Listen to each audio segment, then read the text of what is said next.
You've probably seen it. It's on coffee mugs, it's on graduation cards, it's painted on wood signs in farmhouse kitchens. Maybe you've even quoted it to a friend or whispered it to yourself during a hard time. It's Jeremiah chapter 29, verse 11. For I know the plans I have for you, declares the Lord. Plans to prosper you and not to harm you, plans to give you hope and a future. It feels like a warm hug from God. It sounds like a personal promise that everything is going to be okay. Your dreams will come true. That job you applied for, it's part of the plan. That relationship you're hoping for, God has a plan. Your struggle with money, don't worry, God has a plan to prosper you. It's one of the most beloved, most quoted, and most comforting verses in the entire Bible. And it's almost certainly the most misunderstood. The way we use it today is so far removed from its original meaning that it's almost a different verse entirely. This isn't about shaming anyone. Most of us, myself included, have held onto this verse as a personal lifeline. The intention is good. We're looking for hope. We're looking for assurance that God is in control. But by lifting this one sentence out of its dark, desperate, and dangerous context, we've turned a gritty, long-term, corporate promise into a soft, immediate, individualistic fortune cookie. And the truth is, the real story behind Jeremiah chapter 29, verse 11 is far more challenging and ultimately far more comforting than the Hallmark card version we've created. To get there, we have to do something we're not used to doing. We have to go back. We have to understand the world it came from.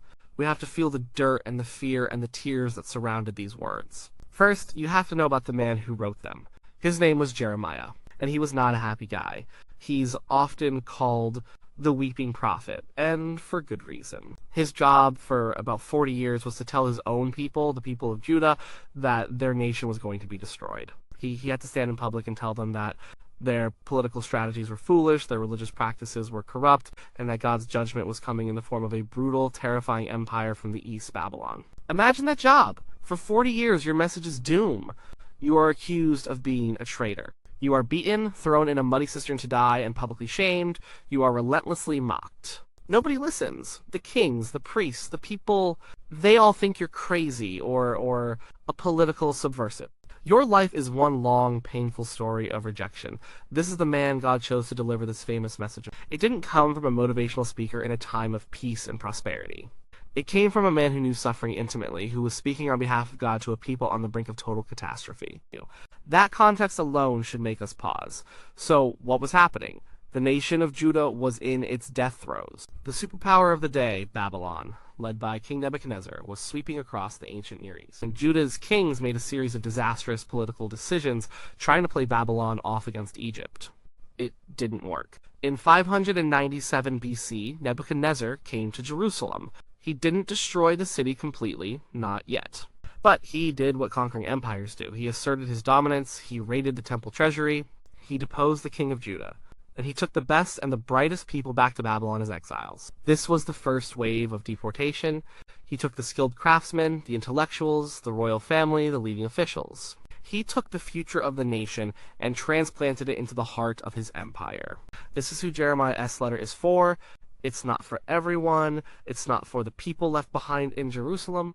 It's written specifically to this group of exiles. They had just lost everything. Their homes, their land, their jobs, their freedom, their national identity. They were 1,000 miles from everything they had ever known, living as refugees in the capital city of their conquerors. Put yourself in their shoes. Your life has been violently uprooted. You see the pagan temples of Babylon, the strange gods, the foreign language. You wonder if your God, the God of Israel, has been defeated. You wonder if he has forgotten you.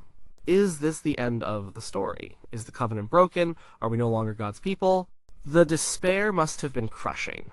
It was a crisis of faith on a national scale. Into this deep despair, two different kinds of messages were being spoken. First, there were the false prophets. They were right there in Babylon, living among the exiles, and they were selling a message everyone wanted to hear. They were peddling cheap hope. Their message was simple: don't worry. This is just a temporary setback. God is going to smash Babylon. He's going to rescue us. In 2 years, we'll all be back home in Jerusalem. Don't settle down. Don't unpack your bags. Get ready to go home. This was the popular message. It was optimistic. It was patriotic. It was what the people were desperate to believe. It promised a quick fix. It said God would act according to their timetable and their desires. It was a message of instant gratification. Then came a letter from the weeping prophet back in Jerusalem, the guy who had been right about the disaster all along. The letter from Jeremiah. Imagine them gathering to hear it read.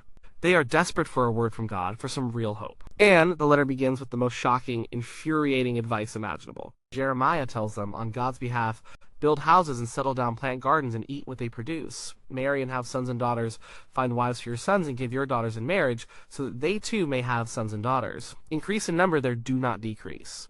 Think about how that would have landed. Jeremiah is telling them to get comfortable, to put down roots, to build a life in the very place of their captivity. He's telling them to invest in the community of their enemies. It was a command to accept their new reality, to embrace the exile. And then comes the most stunning command of all. Also, seek the peace and prosperity of the city to which I have carried you into exile. Pray to the Lord for it, because if it prospers, you too will prosper. Pray for Babylon. Pray for the good of Nebuchadnezzar. Pray for the welfare of the city that destroyed our home and enslaved our people. This was scandalous. It was the opposite of everything the false prophets were saying. They were saying, hey, Babylon, resist Babylon. God will destroy Babylon soon. Jeremiah was saying, integrate into Babylon. Work for its good. Pray for its success. The people must have been reeling. This can't be from God, can it? This plan seems all wrong. This is not the rescue we were expecting. This feels like surrender. It is only after this hard, unwelcome, and deeply practical command that we finally get to verse 11. The context is everything. God has just told them to settle in for the long haul. Why?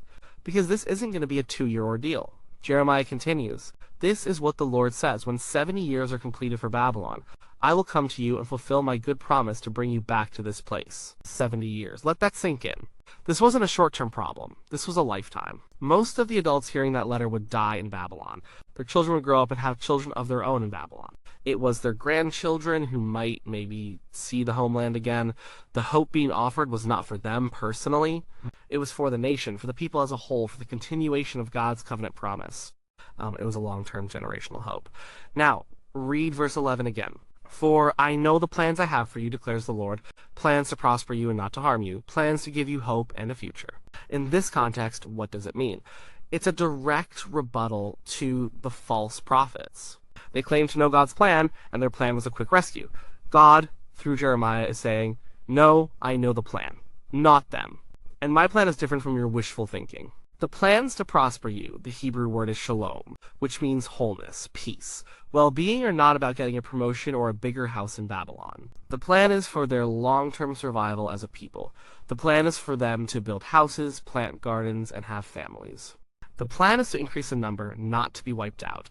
The shalom is the survival and flourishing of the community in the midst of a foreign land, so that there will be a people left to return in 70 years. The plans not to harm you are a direct counter to their deepest fear that God has abandoned them to be destroyed. But God is saying, this exile feels like harm, feels like punishment, and it is. But my ultimate purpose is not your annihilation, it is your preservation. The exile is a severe act of judgment, but it is a corrective surgery, not a fatal blow. And the hope and a future?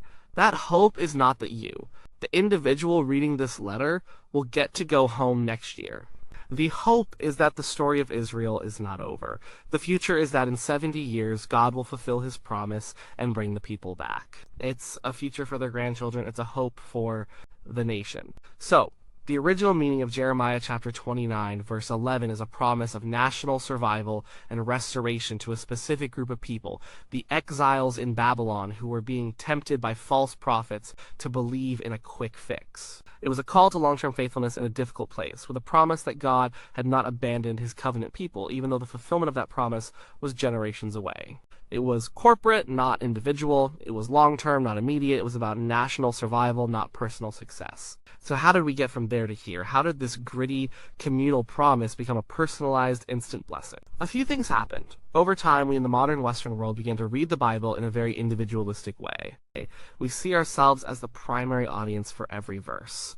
We read you, and we automatically assume it means me, personally. The Bible is often read as a collection of inspirational quotes rather than a long, complex, unfolding story about God and his relationship with his people. The rise of consumer culture also played a part. Verses that are comforting and marketable get lifted out of their context and put on products. And Jeremiah chapter 29, verse 11 is perfect for this. It's short, positive, and sounds like a personal guarantee from God. It sells.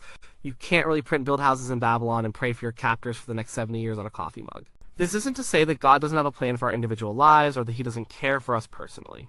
The rest of the Bible is filled with assurances of God's personal love and care.